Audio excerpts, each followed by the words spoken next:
We're sort of in a theme going here. Last week we talked to Dr. John Braccio about why people have affairs. And we're talking after marriage. This is an affair, right? Uh, so what do you do after it's discovered? What do you do after do you determine to try to save the relationship? How is that? Is it even possible? Let's find out. I'm sure sees a lot of this kind of stuff. Dr. John Braccio joins us as he does every Tuesday. Doc, what's up, Doc? Hey, good morning. Well, good morning to you, Mike. And I'll tell you what's up. We're talking today, as you mentioned, we talked about why people have affairs last week. Well, today we're really talking about the person who had the affair, if they really want to rekindle the love in the relationship, okay, they really desire this and the partner's willing, then there is a chance, okay, that things can work out. It's critical. The person who had the affair clearly has remorse. That's a big word for what has occurred and tries to do everything possible to convince a spouse or partner what occurred was truly a betrayal. Will never happen again. Now, if the person is kind of doubtful, I'm not really sure about this relationship, I really did this because I really wasn't happy, I'm not satisfied, well, then the probabilities become much worse. But we're talking today if someone really has remorse, not just guilt, but has remorse about what has occurred and really wants to save the relationship. And the person, the partner, the spouse, says, I'm willing to work on this, okay? The process will predictably be very slow, frustrating the person who simply wants to let the past go and move on, because that's what a person does. I mean, if something's over and a person's convinced I'm not going to do it again, I have remorse, I feel this, well, things just don't go that way. This is not how things work in rebuilding a relationship where the betrayal exists. When a person loves somebody and they really believe, Mike, they're loved equally, betrayal and infidelity are devastating to the whole underpinnings of the relationship, and just very hard to convince them, really, that they are the primary focus of the love of the person, because they're thinking, well, this happened, and they may have been shocked. It may have been just an amazing thing how they may have found out, or the person may have told them, but whatever. So it's hard for the person to believe this. So these are suggestions. These are things to try to make this happen, to try to really get the love back in the relationship. There has to be the authentic remorse, which I talked about before. Authentic's a big word now that people use, but you really feel these things. I've really done wrong. This was inappropriate. I really hurt this other person, and I'm just feeling horrible, and I'm not going to do it again.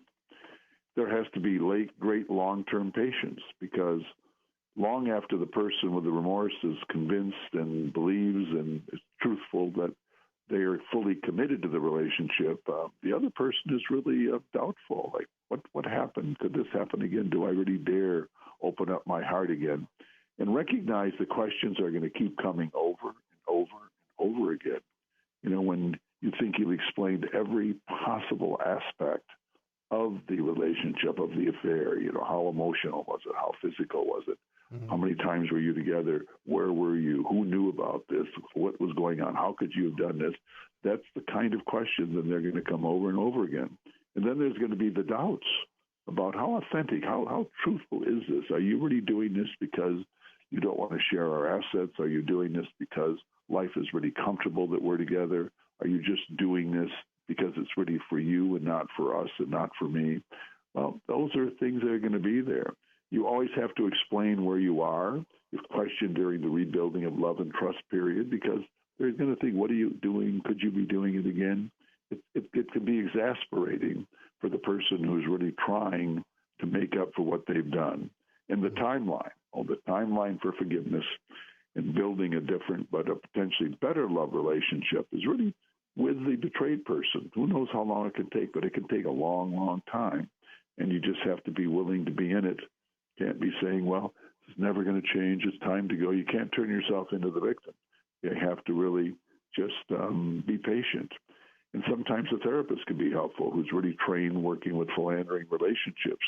And then spirituality. This is another thing too, Mike. If people that can find some type of spiritual guidance that works for them can be building a strong foundation for the rebuilding of a loving relationship. And another thing, too, I think I want to finish on a sad note on these particular points, but the betrayed person may never get over the affair, and the marriage may end. However, if that does happen, the person who had the affair, the relationship, wants to really know that they have tried to authentically rebuild a loving relationship.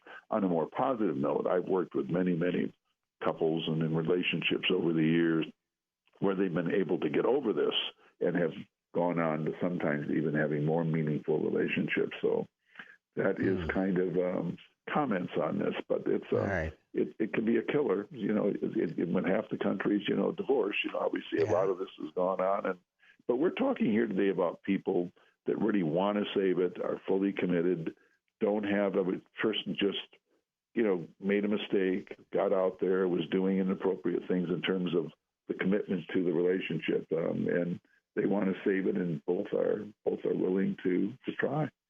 Yeah. Dr. John Braccio, I don't know if you could give a percentage even, but I wonder how often when you encounter this, is it savable and is it actually repaired fully? That's got to be. Here's what I find. I have a skewed percentage because people that would be working with me or in our office or in other offices, they're committed to saving the relationship. If a person says, it's over, no mas, then there's obviously no counseling. But if people are meeting and wanting to resolve the relationship, then I think percentages are really high. There's sometimes people just can't get over it, and understandably. But when there is love and there have just been some mistakes and there's really a desire to work things together, things can work. And I've seen a lot of that, and it can be a joyful kind of a thing. And not just because there's kids, or not just because they're friendships, not just because of 401ks or defined benefit retirement plans. They say, well, a lot of people stay together that really don't always get along for reasons other than what I call fully committed love. But when people are committed and they really want to work things out and they do it as a team, then things can work out. But again, if there were a lot of doubts and the affair more reflects problems in the relationship that aren't going to be changed or can't be changed, then the probabilities become much smaller. But over the decades, over the years I've worked with many couples and seen many that just say, we want to make this work, and they work together. I've at times, many times actually felt I would think this could work. It didn't look like it could work, but it does. And then there are times where it looks like it can, but the person just can't quite, get over. Move on. Yeah. Over. But it's a pretty big thing in our society. It works both ways. Men do it, women do it, and as long as people really want to work and are committed, that becomes the main thing. How committed are both of them? How willing are they to do it? And the person who's had the affair, there is quite a price to get things right in terms of the questioning, in terms of where are you? How do I know I can trust you? Are you staying with me for other reasons other than love and caring? So it becomes a very, very difficult thing that we all see as we walk the road of life. Yeah, it can be very, very difficult, Mike. He is Dr. John Braccio, expert on a number of levels, and can help you if you're struggling. But, man. All right, Doc. Well, our time's up today, but we'll see where we go next week, all right? But I am optimistic. If people work on things, things can work. I'll always end on a positive note, Mike. Talk to you later, buddy. All right, see ya. Dr. John Braccio, you find him drjohnb.com.